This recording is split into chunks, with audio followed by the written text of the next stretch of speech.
Bonsoir à tous. À la une de ce journal, l'ouverture de la session parlementaire du mois de juin 2020 cristallise déjà l'intérêt de l'opinion publique nationale. L'éventualité d'une réforme constitutionnelle alimente de vifs débats informels entre députés. Pourtant, aucun parlementaire ne connaît jusqu'ici les projets de loi attendus de la part du gouvernement. À suivre dans ce journal, le regard croisé des députés sur les sujets brûlants d'actualité. La progression de la pandémie du coronavirus est loin d'être la seule préoccupation des Camerounais. La qualité approximative du plateau technique dans les hôpitaux et également l'insuffisance des médecins rendent difficile et coûteux l'accès aux soins de santé au Cameroun. Ces défaillances viennent à nouveau d'être mises à nu dans une étude publiée par Afrobaromètre. Nous en parlerons dans ce journal.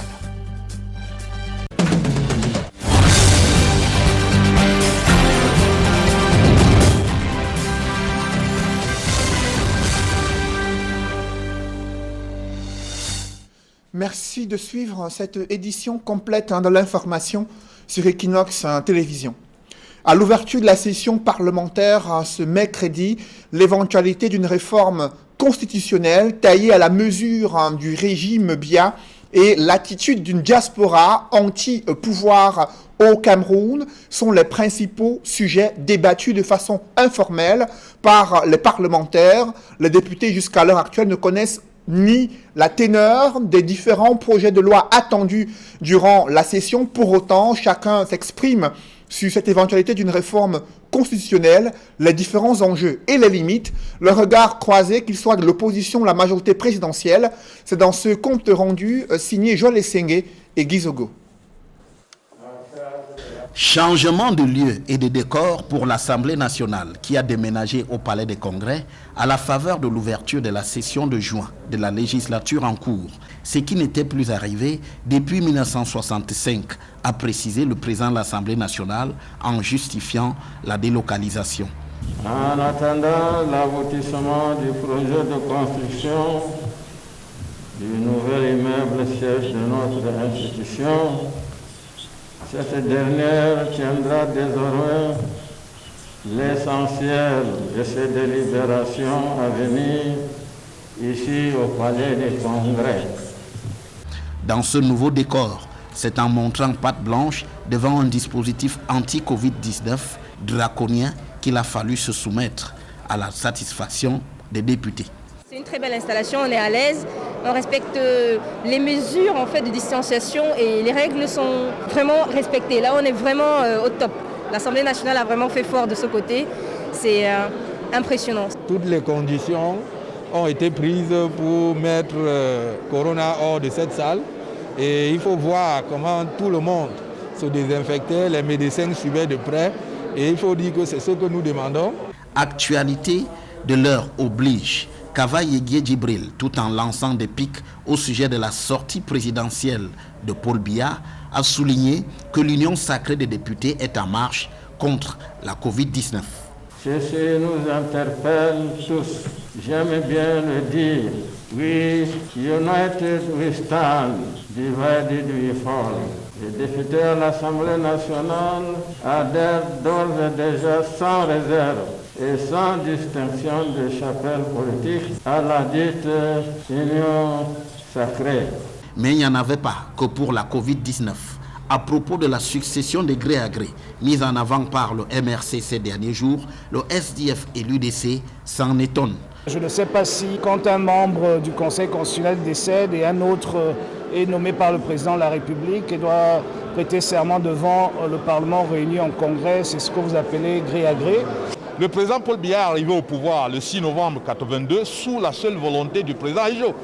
Mais c'est une chance unique. Aucun citoyen n'aura plus cette chance. Personne ne pourra plus arriver au fauteuil présidentiel de manière définitive sans passer par les élections. Parmi les sujets aussi évoqués lors de cette session de juin à l'Assemblée nationale, la question des incompatibilités avec l'entrée en scène de 3 nouveaux députés dont le départ définitif de Patricia Thomas Nondam pour la mairie de Fumban.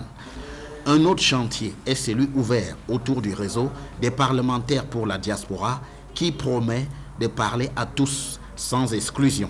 c'est les enfants du Cameroun. Nous fermons la porte à personne. Nous tendons la main à tous les enfants du Cameroun. Le Cameroun a besoin de tous ses enfants, sans aucune exclusion. Nous voulons parler du Cameroun, des opportunités que le pays peut offrir, de ce qu'ils peuvent apporter comme savoir et savoir-faire. Autant de préoccupations qui font de la session qui s'est ouverte un moment de fortes attentes.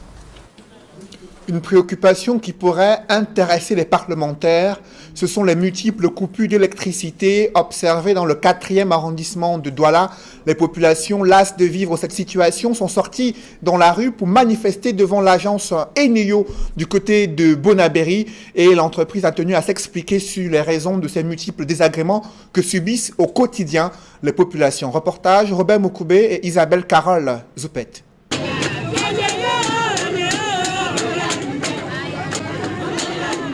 Les populations du quartier Venise, Sodicoville, bloc 6, manifestent leur grand mécontentement devant l'agence Eneo Bonabéry. Et pour cause... Fatigués, ça fait beaucoup d'années qu'on souffre. Nos appareils s'aiguillent tous les jours. Tous les jours, nos nourritures pourrissent dans les congélateurs parce qu'on n'a pas d'énergie. Et on est là, on nous dit oh raison. Les factures sont exorbitantes. Tous les jours, nous sommes là, nous souffrons. Nous n'avons pas de lumière. Les factures viennent de manière exorbitante et la population est fatiguée. C'est pourquoi nous sommes ici en ce jour. Après de multiples requêtes n'ayant jamais abouti, ces habitants, privés d'électricité depuis plusieurs mois, ont décidé d'observer ce mouvement d'humeur pour mieux se faire entendre.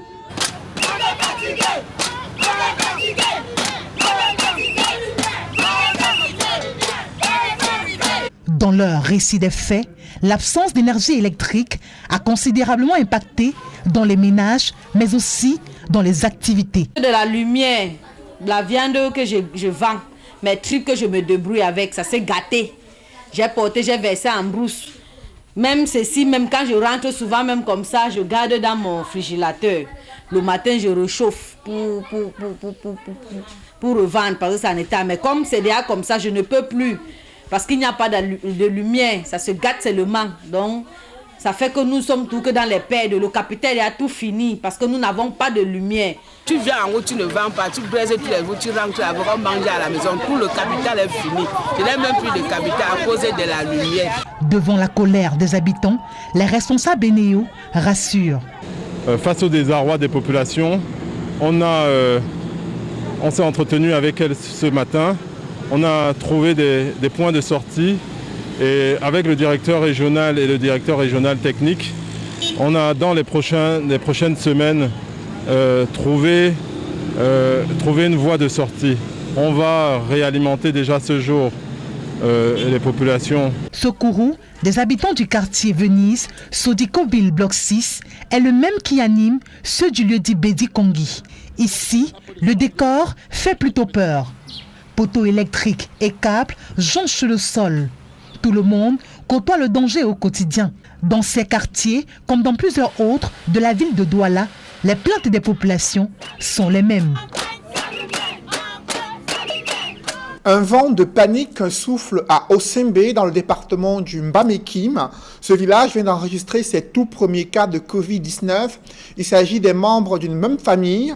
Pris de peur, les populations accourent vers des centres de santé pour se faire dépister. Charles Melingui et Aïk Cyril. Longtemps épargné, le département du Mbamekim est finalement rentré dans les rangs. Dans le village Osombe, Pantui notamment, les 2 premiers cas de coronavirus ont été enregistrés. Vous le savez, notre département était un département vierge. La Covid-19 est entrée. Nous avons 2 cas déjà. Il s'agit en réalité de 2 individus de la même famille. Une fille contaminée par sa propre maman. Elle était partie à l'enterrement de son père.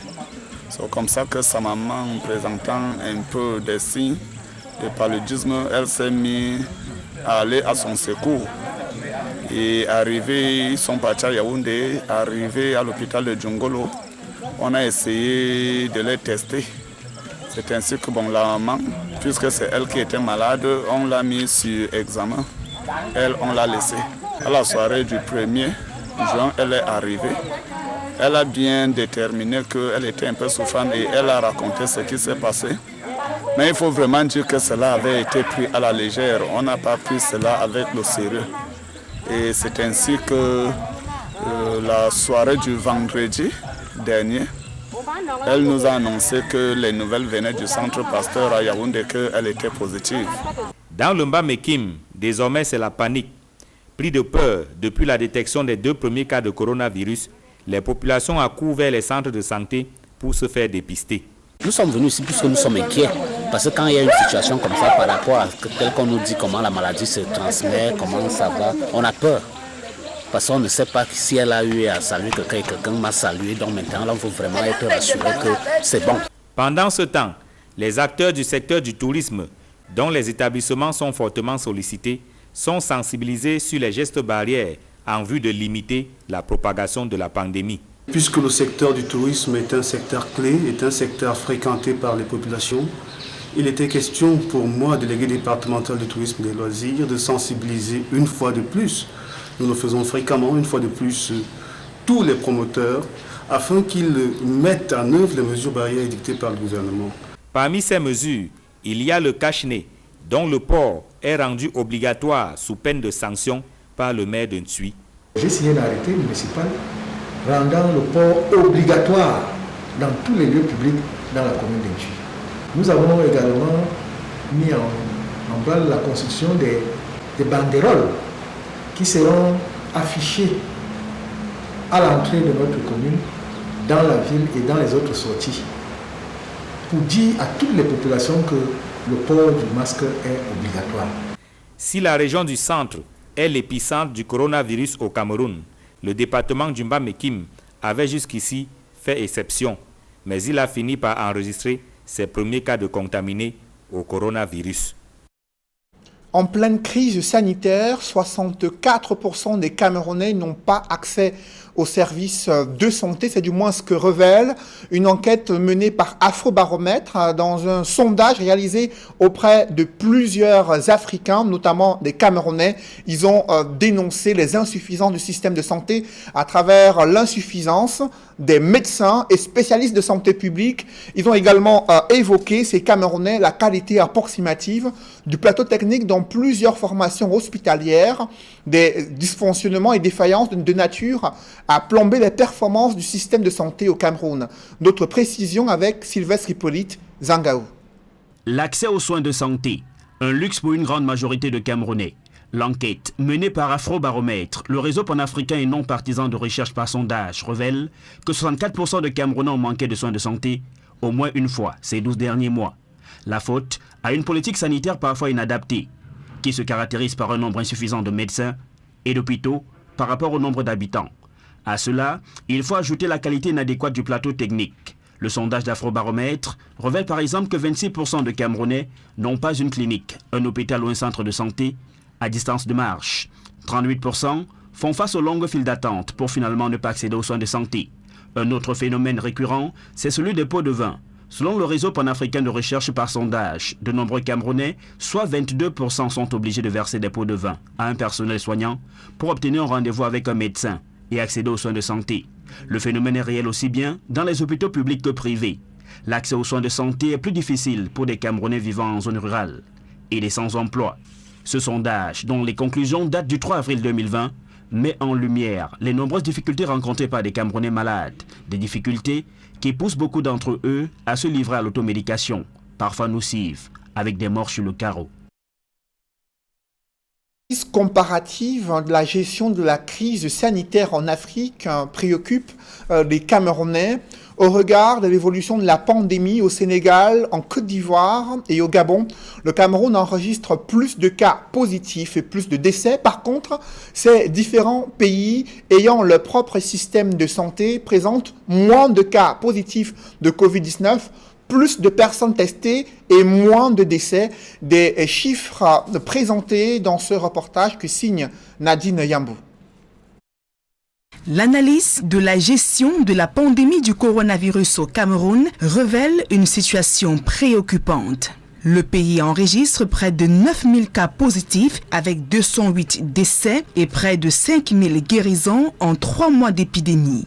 Lors des différentes communications gouvernementales, aucune indication précise n'est faite sur la répartition du nombre de cas en fonction des départements, encore moins des régions et des tranches d'âge concernées. Au cœur de la pandémie mondiale du coronavirus, le Cameroun n'a réalisé à ce jour que 30 000 tests à travers le pays, avec la création d'une dizaine de centres spéciaux agréés Covid-19. Par contre, sur la même période, le Sénégal déclare avoir testé plus de 50 000 personnes avec juste 45 décès et plus de 2000 guérisons. Dans le pays, 27 centres de traitement ont été mis en place pour accueillir les malades. Dans leur communication, les autorités sénégalaises indiquent que le département de Dakar concentre la majorité des cas avec un taux d'infection de 56%.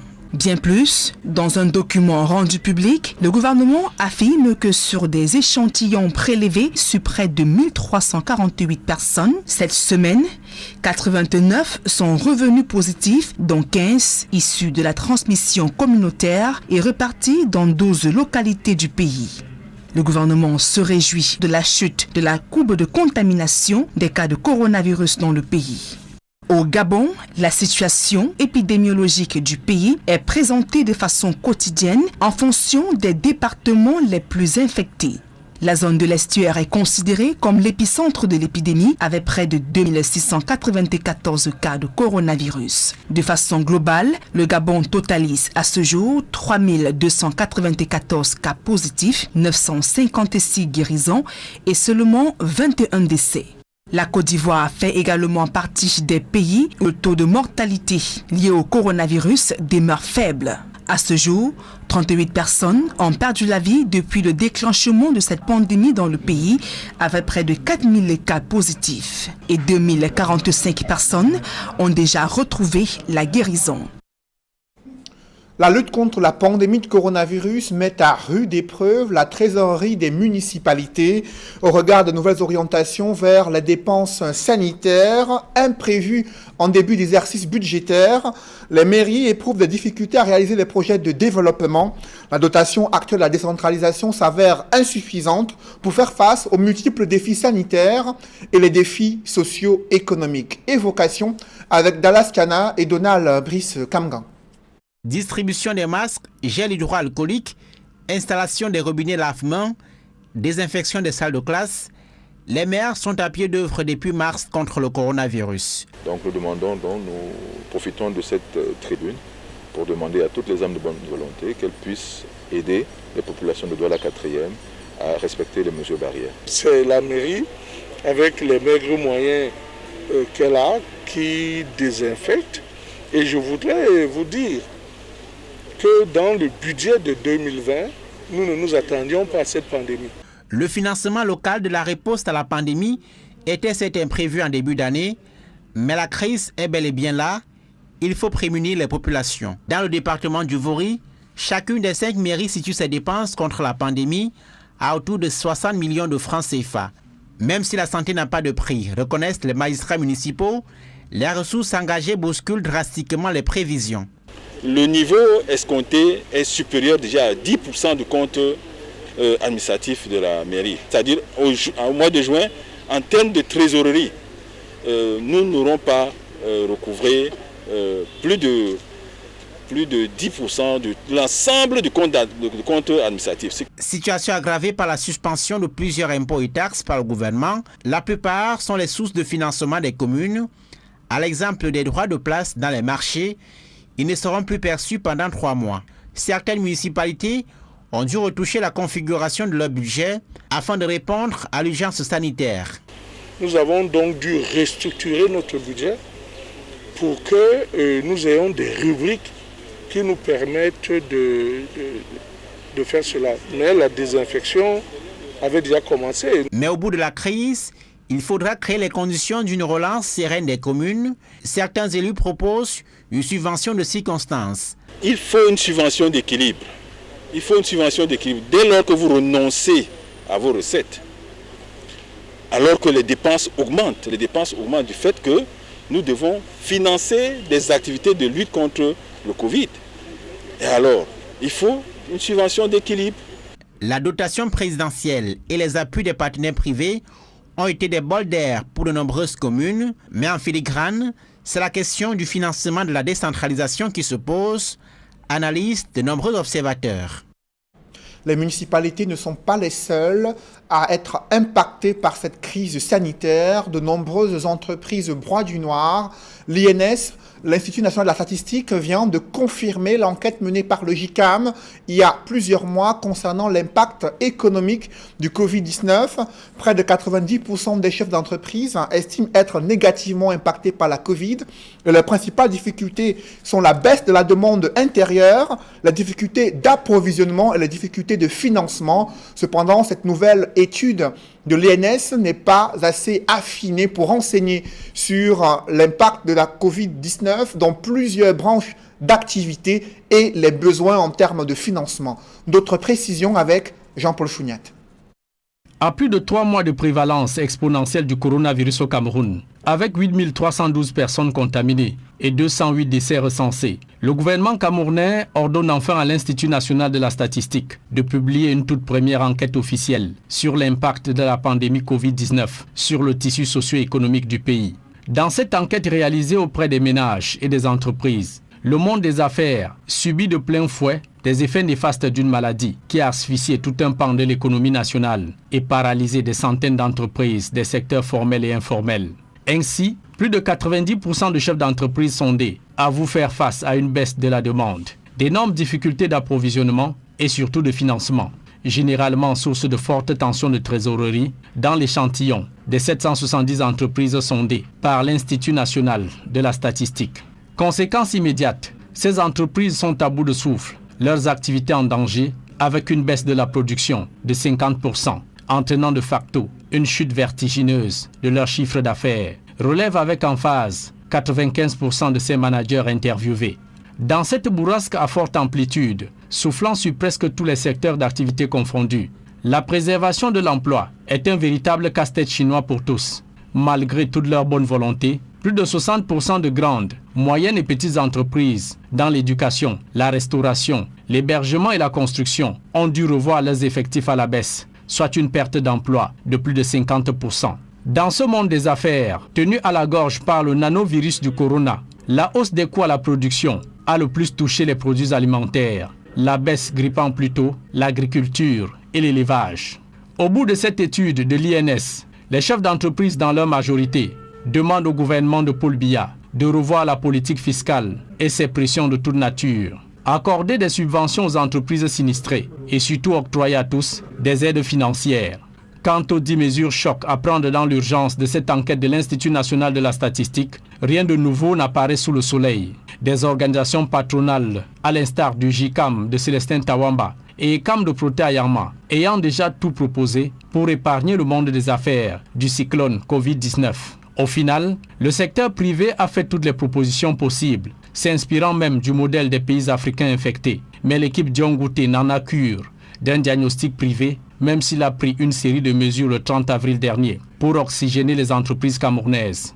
Yaoundé a donc fait à son heure voulue son diagnostic vital d'une économie agonisante, dépensant en plus des millions de francs CFA des contribuables pour les mêmes résultats.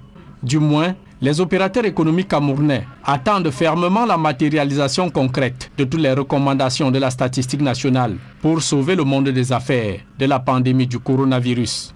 Et si rien n'est fait en vrai pour implémenter ces recommandations, la Covid-19 pourrait complètement dynamiter le tissu économique, tranche vif des spécialistes travaillant sur la question. Dans ce chapitre consacré à l'impact économique du Covid-19, nos voisins, le Tchad et le Congo, ont obtenu un moratoire sur le service de la dette. Ils ont signé un protocole d'accord avec le club de Paris et il y a une suspension du service de la dette prévue entre le 31 mai et le mois de décembre 2020. On note également que d'autres pays sont en train de finaliser cette suspension de leur dette. Il s'agit de la Guinée équatoriale et un autre pays de la sous-région Afrique centrale, à savoir le Gabon et la Guinée, dont les négociations sont en cours afin que leur service de la dette soit suspendu et qu'ils obtiennent un moratoire auprès du club de Paris. Le cas du Cameroun n'a pas encore officiellement été évoqué. Dans le reste de l'actualité, comment opérer des transactions immobilières et d'autres transactions légales sans un notaire dans le département de la Menoie, 1 an après le décès du seul notaire de la Menoie. Ces bureaux sont toujours scellés au grand désarroi des usagers, ce qui suscite de nombreux désagréments dans ce département situé dans la région de l'Ouest. D'autres précisions avec Leclerc Sakem. Depuis près d'un an déjà, le département de la Ménois est orphelin de son notaire. Cette vacance de la charge du notaire s'observe depuis le 31 juillet 2019, date du décès de Maître Ndjila Brigitte. Celle qui occupait cet office situé en plein cœur de la ville de Tson est restée scellée depuis lors. Une situation qui crée un véritable blocus dans le traitement et l'authenticité des actes légaux. Concernant l'absence de notaire dans la ville de Tson, c'est une situation qui nous gêne depuis le décès de Maître Ndjila. Et il y a beaucoup de dossiers gisant dans son bureau. Des personnes qui sont décédées après Ndjila. Cela a fait problème parce que les testaments se trouvent dans le cabinet de Mme Ndjila. La fermeture de cette étude créait un certain nombre de soucis, de problèmes dans la circonscription de Tson, tant sur le plan de la fiscalité locale que sur le plan social. Des usagers qui ont à déposer les dossiers au niveau de l'étude. Alors, entre-temps scellés, ils ne savent plus quel sens vouer. En exercice depuis 1994, en qualité de titulaire de première charge notariale de Tson, l'a disparu. Disposait, avons-nous appris, de nombre considérable d'importants documents relevant de la gestion des entreprises et du social et qui jusqu'ici n'ont pas été liquidés, même pas par un intérimaire. Toutes les procédures de Tson se font désormais à Bafoussam, Konsamba et autres. Or, Tson n'est plus cette ville où on doit pratiquer des kilomètres pour des simples actes notariés. Donc vraiment, ça ne nous honore pas. Encore avec les risques de route, nous sommes à l'heure de la mondialisation. Les regards sont restés tournés en direction Yaoundé, attendant désespérément un éventuel décret du chef de l'État pour un nouveau notaire qui viendra libérer le département entier. Le ministère de la Justice est resté muet, tel une carpe à ce sujet. De grâce, que si l'idéal se réalise dans le réel, que le gouvernement vraiment écoute nos pleurs. Les enfants de la Ménois ont assez pleuré. Nous ne voulons même plus un seul notaire, mais nous voulons 2, 3, 4, 5, comme dans d'autres villes. Il y a lieu vraiment pour les pouvoirs publics de soulager les populations en procédant, n'est-ce pas, à la levée des scellés pour que cette étude du département de la Ménois soit à nouveau au service de la population. Le notaire est un officier public institué pour recevoir tous les actes et contrats auxquels les parties doivent ou veulent donner le caractère d'authenticité attaché aux actes de l'autorité publique pour en assurer la date en conservant le dépôt et en délivrer des grosses expéditions, testaments, ventes et à la gestion des biens immobiliers. Maître Ndjila occupait la fonction de 3e syndic au bureau de la Chambre nationale des notaires du Cameroun. Un léger mouvement a été effectué dans la préfectorale, de nombreux sous-préfets mutés dans plusieurs départements du Cameroun. C'est une décision du président de la République, Paul Biya. Et le calendrier des examens et concours de la session 2020 est connu. Le concours d'entrée en 6e et première année de l'enseignement technique est prévu le 30 juin 2020. Le baccalauréat de l'enseignement général débute le lundi 20 juillet 2020, dans un mois pratiquement. Quant au baccalauréat technique industriel, les épreuves écrites et pratiques sont prévues entre le 20 juillet et le 1er août 2020. Le DCE O et A-Level est également prévu entre le lundi 20 juillet et le mercredi 5 août 2020 pour les épreuves pratiques. Du 6 août au mardi 25 août 2020, c'est la phase écrite du DCE Ordinary Advanced Level. Le BEPC se déroule du mardi 28 juillet au vendredi 31 juillet 2020 pour le BEPC. Les candidats au BEPC option bilingue démarrent avec l'épreuve orale le lundi 27 juillet 2020. La phase écrite du probatoire d'enseignement général, c'est à partir du 3 août. Et la phase pratique débute le 31 juillet. C'est en substance quelques calendriers concernant les examens de fin d'année et concours officiels au Cameroun. L'affaire Paul Chouta soulève une vague d'indignation après ce 1e renvoi de l'audience pour le 24 juin 2020 pour non-extraction du prévenu et non-citation de la partie adverse. Les avocats étaient pourtant présents à l'audience fixée ce jour, mais leur client, le journaliste web Paul Chouta, n'a pas été extrait de sa prison à l'heure convenue pour être conduit au palais de justice selon ses avocats. Cela fait près de 11 mois qu'il a été arrêté dans des conditions non justifiées selon ses avocats, accusé au départ de diffamation sa détention sans jugement est allée au-delà de la peine prévue pour un cas de diffamation. Dans l'escale internationale, au Mali, le peuple continue de demander la démission du président Ibrahim Boubacar Keïta. Des milliers de personnes ont battu pavé sous l'impulsion d'une coalition menée par des imams. Au Nigeria, c'est l'horreur. Une cinquantaine de personnes ont été tuées par la secte islamiste Boko Haram. Le round-up de l'actualité internationale, c'est avec Gladys Sidi. L'attaque djihadiste au Nigeria a fait 59 morts. Un village entier a été rasé par les terroristes dans le nord-est du pays. Il s'agit des combattants du groupe État islamique en Afrique de l'Ouest, une faction dissidente de Boko Haram. Et donc, 59 corps ont été retrouvés après l'attaque. Certains ont été abattus et d'autres écrasés par les véhicules de djihadistes. Cette attaque constituait, selon les autorités, des représailles à l'assassinat de combattants djihadistes par la milice d'autodéfense locale qui protégeait le bétail du village contre le vol. Trop c'est trop! Trop c'est trop! Trop c'est trop! Les Maliens, il est temps de se réveiller! Pendant ce temps, au Mali, la rue gronde. La vague de contestation enregistrée ces derniers jours à Bamako vise à dénoncer la mauvaise gouvernance et réclamer la démission du président Ibrahim Boubacar Keïta, élu en 2013 et réélu en 2018. À l'appel du Rassemblement des forces patriotiques du Mali, coalition regroupant chefs religieux, partis politiques et membres de la société civile, des dizaines de milliers de personnes sont descendues dans la rue. Des émissaires de la communauté internationale ont rencontré l'imam Diko en vue de jouer les médiateurs. Au lendemain de cette rencontre, la coalition anti-pouvoir a néanmoins réitéré son appel à la démission du président malien Ibeka. Réunis au sein de la plateforme Nous le Peuple, des partisans du président, hommes politiques, partis et associations entendent organiser ce vendredi un meeting pour soutenir le chef de l'État. Mesdames, Messieurs, c'est la fin de ce journal. Merci de l'avoir suivi. Juste après cette édition de 20h, retrouvez Serge Alain et ses invités pour le débrief du journal sur le plateau d'Equinox Soir. Serge Alain. Ouverture de la première session de juin de la 10e législature de l'Assemblée nationale et dans les débats, les questions de la révision constitutionnelle. Dans les couloirs, bien sûr. Vous l'avez dit, débat informel sur cette éventualité d'une réforme constitutionnelle qui serait envisagée pour permettre aux partis au pouvoir de se maintenir au-delà de ce qui est prévu dans la Constitution de janvier 1996, modifiée en 2008. Vous avez suivi quelques réactions. D'abord, celle du député SDF Joshua aussi, qui estime que la prestation de serment d'un membre du Conseil constitutionnel n'a rien à voir avec une telle réforme. Et ensuite, un député de l'UDC qui, lui, s'est opposé à une telle éventualité, estimant que le prochain président de la République du Cameroun doit être démocratiquement élu. C'est à travers les urnes que le prochain président doit être connu, a-t-il martelé.